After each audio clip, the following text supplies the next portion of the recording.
لو انتوا اول مره تشتغلوا وعايزين تعرفوا هل المدير اللي انا معاه ده هل هو يعني وحش ولا حلو، او سام ولا ايجابي زي ما بيقولوا، يعني اعرف منين ان هو مدير وحش ولا مدير حلو؟ لانه طبعا الحسابات في سوق العمل مختلفه، يعني سوق العمل ليه مفهوم خاص بيه، ما ينفعش ان انا اقيس بالعادي الستاندردز اللي انا ببقى ماشيه بيها في البيت عن الحلو والوحش، او وسط اصحابي او في الجامعه او في مدرسه او ما الى ذلك، واقيم عليها هل هو المدير ده كويس ولا لا. مرحبا، انا اسمي ميلودي عبدو، انا هنا اتحدث عن كل ما يخص رحله البحث عن العمل، من حيث كتابه السي في، تحضير الانترفيو، التعامل مع المديرين والحصول على الترقيات وما الى ذلك. هاي يعني قبل اي حاجه كده، هو سواء المدير حلو او وحش، انا يجب عليا ان انا اتعامل بطريقه معينه تفرض ان اللي قدامي يتعامل معايا بطريقه كويسه، برضو طبعا في حدود المتاح او حدود المستطاع. يعني ايه؟ يعني انا لو مش مصحصحه كده في الشغل ومديه لنفسي المكانه، او بعمل الحاجات اللي انا المفروض اكون بعملها بحيث انه يبقى ليا يعني الانبوت بتاعي في الشغل، المدير حتى لو كان حلو هلاقيه بيتعامل معايا وحش. طب انا اعمل الانبوت بتاعي ازاي؟ او ايه مفهوم ان انا يبقى ليا انبوت في المكان اللي انا فيه؟ هو يعني حاجه من الثلاثه، انه ايا كان الوظيفه اللي انا فيها، انا يجب ان انا اكون يا اما بمكاني ده بساعد الشركه ان هي تجيب فلوس، يا اما بمكاني ده بساعد الشركه ان هي ما تخسرش فلوس، او بمكاني ده برضو بساعد الشركه في انها تحافظ على الفلوس الموجوده. ايا كان بقى انا بعمل ايه بطريقه دايركت او اندايركت، بوصل في النهايه لحاجه من الثلاثه دول. وكده كده يا جماعه مفيش حد، يعني مفيش حاجه اسمها ان هم لازم يهتموا بيا في الشركه، ان هم لازم يطوروني، ان هم لازم يحسوا بيا، ان هم مفيش الكلام ده. الشغل ما فيهوش الكلام ده. الشغل تحكمه قوانين البقاء اكتر، يعني البقاء للاقوى والبقاء للاشطر والبقاء للاذكى والبقاء للامهر والبقاء للي بيعرف يتكلم والبقاء كل الحاجات دي. اوكي، مفيش حاجه اسمها ان انا عشان معاهم في التيم المفروض يهتموا بيا، او عشان انا مش عارفه ايه المفروض ايه. مفيش حاجه مفروض، انا لازم يعني اكتسب اللي انا متخيله مفروض ده. وبالمناسبه if you want to know الحقيقه بتاعه الشغل او تطلبات النجاح عامه في الشغل عباره عن ايه، بامكانكم تشوفوا هذا الفيديو، هحطه في الانفورميشن بوكس فوق برضه، يعني يمكن يساعد ان شاء الله. طب اميز برضو منين بقى المدير الحلو والمدير الوحش؟ يعني ما ينفعش مثلا اجي اقول انا طلبت اجازه وما فيش عليها بجد، ايه ده المدير وحش قوي، او اني كنت همشي خلاص وبعدين قال لي لا اقعدي اعملي دي بسرعه وبعدين امشي. انا ما ينفعش احكم على الموضوع من المنظور ده، انا لازم اشوف يعني ايه الوضع كله كان ايه، وفي الغالب بيبان جامد المدير ده سام ولا لا بالوقت، يعني لازم اشوفه في مواقف مختلفه او في حقبات زمنيه مختلفه عشان احكم حقيقي. يعني ما اجيش مثلا وقت ما يبقى فيه كرايسيس في الشركه والدنيا كلها متلخبطه والشركه احتمال تقفل والناس خايفه ومش عارف ايه، فهو يعني بحكم ان هو بني ادم ما تعاملش بحكمه قوي معايا في موقف، فانا ساعتها اقول لا والله الراجل ده مش كويس. نو حلو والوحش في الشغل مش ان هو ده كلامه لطيف ولا بيجرحني، مش دي. هقول لكم على الحاجات بقى اللي هي ايه، يعني ده كده حلو وده كده وحش. اتفضل. طيب فلنبدا بصفات المدير الوحش او اللي هو السام. المدير الوحش هنا مقصود بيه اللي هو الشخص اللي الشغل معاه صعب، يعني حاجه من اللي انا هقولهم او اكتر من حاجه دايما، يعني هو ده العادي بتاعه، مش ان دي حصلت منه مره او اكسبشن او في موقف معين او ما الى ذلك. اول حاجه ان هو يكون بمايكرو مانج كل صغيره وكبيره. بمعنى ايه بمايكرو مانج؟ ان هو مثلا في مهمه معينه ان انا اعمل ريبورت عن كذا كذا، اوكي، وفورمه الريبورت عارفينها ومحفوظه وكل حاجه، ولكن هو بقى يجي لا ما تكتبيليش دي مش عارفه ايه، اكتبي لي دي مش عارفه ايه، لا ما ينفعش الكلام ده، انت تقعدي تعمليه بطريقه كذا كذا كذا كذا كذا كذا كذا كذا، يعني يباراشوت على المهمه، وفي النهايه نحس ان احنا عايزين نقول له طب ما تاخدها تعملها انت، يعني انت بتضيع وقتي ليه؟ هو يبقى هو دايما بيشعر ان هو يجب عليه ان هو يتحكم في كل صغيره وكبيره، وانه يتدخل في اتخاذ القرار بتاع المفروض الموظفين اللي معاه، يعني السب اوردينتس بتوعه لازم هو اللي يفكر لهم، هو اللي يخطط لهم، وهو اللي يقول لهم يعملوا ايه بالظبط وما يعملوش ايه بالظبط، بطريقه يعني كانه قاعد جوه مخي. طب رقم 2 طبعا المدير اللي هو غير كفء اصلا للمنصب اللي هو فيه، ولكن سبحان الله اترقى، يعني اللي هو مش عارف حاجه، ما عندوش مهارات اداريه، ما عندوش مهارات انسانيه حتى اجتماعيه في التعامل، ما عندوش مهارات المنصب اللي هو اتحط فيه ان هي المفروض تبقى عنده، من حيث رباطه الجأش او الكومبوجر او التقل كده، ان هو ما يبقاش خفيف، يعني مثلا لو الإدارة العليا ضغط عليه، هو يسمح انه الضغط ده يعدي لينا عادي، يعني هو ممكن يبقى قاصد كمان ينقله ويتك عليه زيادة كمان بحيث ان احنا نحس بالضغط، مع انه مش ده الصح في الغالب. المدير بيلمت اللي جاي من وراه من سلبيات، وبيخلق الانفايرمنت اللي هو شايف من معرفته بالناس اللي شغالة معاه ان هي دي المفروض يعني احسن انفايرمنت تطلع افضل انتاجية عند الناس اللي معايا دول. ده المفروض اللي يحصل. بس طبعا لما يبقى بني ادم غير كفء اصلا سواء في المهارات بتاعه الشغل او في المهارات الانسانيه، طبعا صعب جدا جدا جدا ان هو يعمل حاجه زي دي، فده بيبقى الشغل معاه صعب او مستحيل. ثالث واحد وهو المدير اللي هو مش موجود اصلا، يعني نيجي نكلمه في حاجة لا والله مش فاضي، نيجي نسأله على حاجة نطلب منه حاجة ليها علاقة بالشغل مش بي أنا كموظف، عامل نفسه متعصب ومتضايق ومش فاضي ومش دلوقتي مفيش منه أي انبوت خالص ده. رابعا وهو المدير الباسيف اجريسيف، اللي هو طول النهار عمال يرمي كلام من تحت لتحت، بيرمي كلام من تحت لتحت.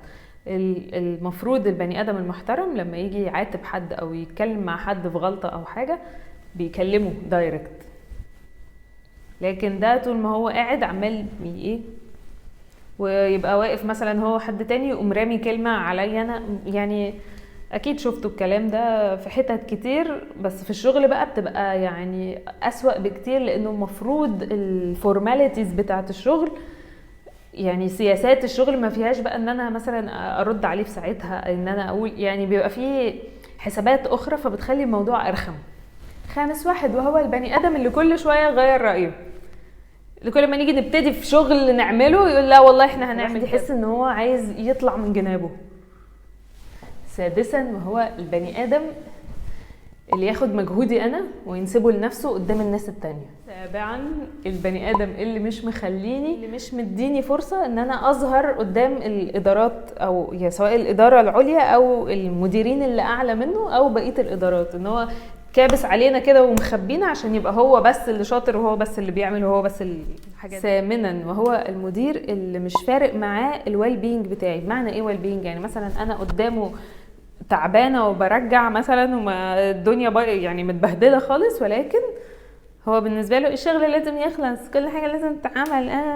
تاسعا المدير اللي يحسسني بالذنب ان انا بطلب اجازه، غير ان هو يوافق عليها او يرفضها، دي تحكمها يعني حاجات تانية كتير، ولكن اللي هو بيحسسني بالذنب ويقعد يضغط عليا عاطفيا انه ازاي انا اعمل كده وازاي انا مش عارف ايه، يعني ليه الحيل الرديئه دي. وعاشرا المدير اللي بيحابي لحد فينا من الزملاء العمل، يعني فريق العمل بتاعه بيحابي لواحد بس على حسابنا كلنا وبطريقه فيها بجاحه، يعني مش مثلا مره مرتين وبعدين مره ده ومره واحد تاني، لا هو نفس الشخص ماسك فيه ودايس على الباقي كله. دي كانت بعض الصفات للمدير الوحش او الصعب التعامل. طبعا ممكن نلاقي صفه من دي او 2 أو 3 او غيره في البني ادم، وممكن نلاقيهم كلهم، لكن يجب اني اتذكر دائما ان انا انسان راشد حاليا وبالغ، يعني خلاص عديت ال 21 سنه، وفي ايدي ان انا يعني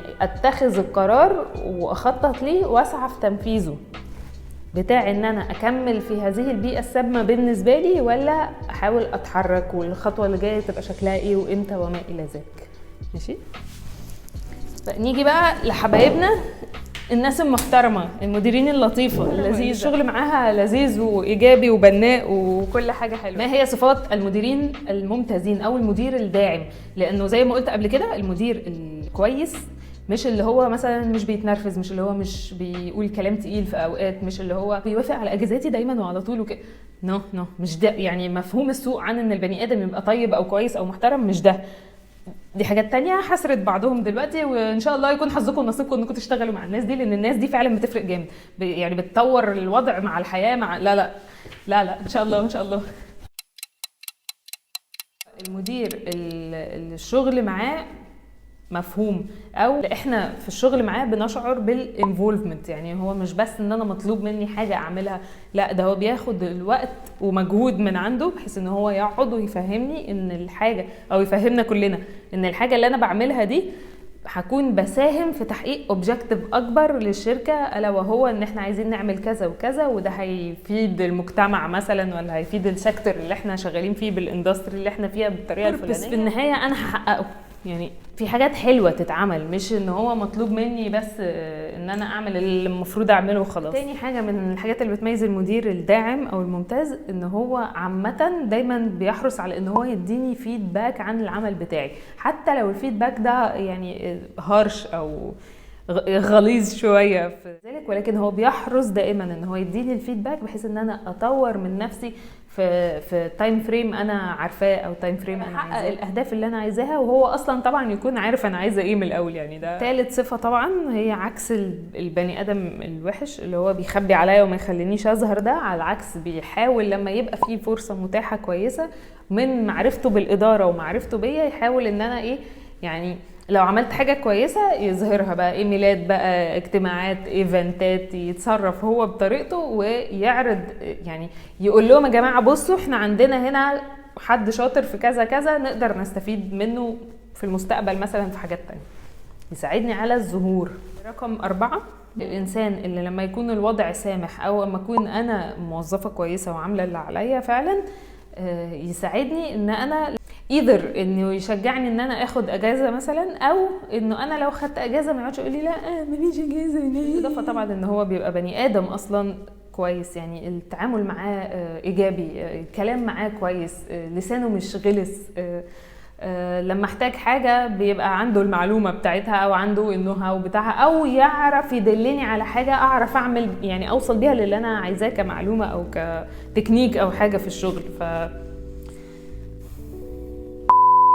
دي كانت بعض الحاجات اللي تخلينا نميز ما بين ده وده. طبعا جماعة كل حاجة بتاخد وقت، يعني أنا عشان أكتشف المدير اللي معايا ده هل هو إيجابي فعلا ولا من ده على ده ولا هو وحش وأنا اللي ما كنتش فاهمة في الأول، هاخد وقت على ما أفهم ده. في ناس بتبقى واضحة من الأول، وفي ناس يجب إن أنا يعني أستنى وأوبزرف وأحكم. ماشي. وبالإضافة بإمكاني مساعدتكم في الموضوع ده. إزاي؟ الهانم هنا كارير كوتش، بعد 10 دقايق كلام جاي أقول أنا مين. ولو بتمروا بموقف معين مع الزملاء أو مديرين العمل وعايزين تشوفوا إيه أفضل تصرف ممكن يتعامل عامة بحيث إن إحنا يعني يا نطلع بأقل خسائر يا نكسب يا نحصل على حاجة معينة إحنا عايزينها، يعني متاح أحبابي 1-to-1 coaching session. ده شكلها على الويب سايت والحجز من خلال الويب سايت يعني if you wish. دي حاجه تاني. لو انتوا اصلا لسه ما اشتغلتوش بس عندكم انترفيو عايزين تروحوا بقى نتحضر له، فممكن برضو متاح تحضير للانترفيوز من خلال هذه السيرفيس. ده شكلها على الويب سايت، هي بتبقى عباره عن زوم ميتينجز بنقعد مع بعض نتدرب على الاسئله باجاباتها، نفورميليت ونبراكتس سويا هنقول ايه وما نقولش ايه وما الى ذلك. شكرا لكم، شكرا على قعدتكم معايا في هذا الفيديو، استمتعت كثيرا بحسن الاستماع، ونلتقي في الفيديو القادم ان شاء الله. جو ثرو الشانل كده يمكن تلاقوا حاجه تعجبكم، اند بليز في زرار احمر تحت لو سمحتوا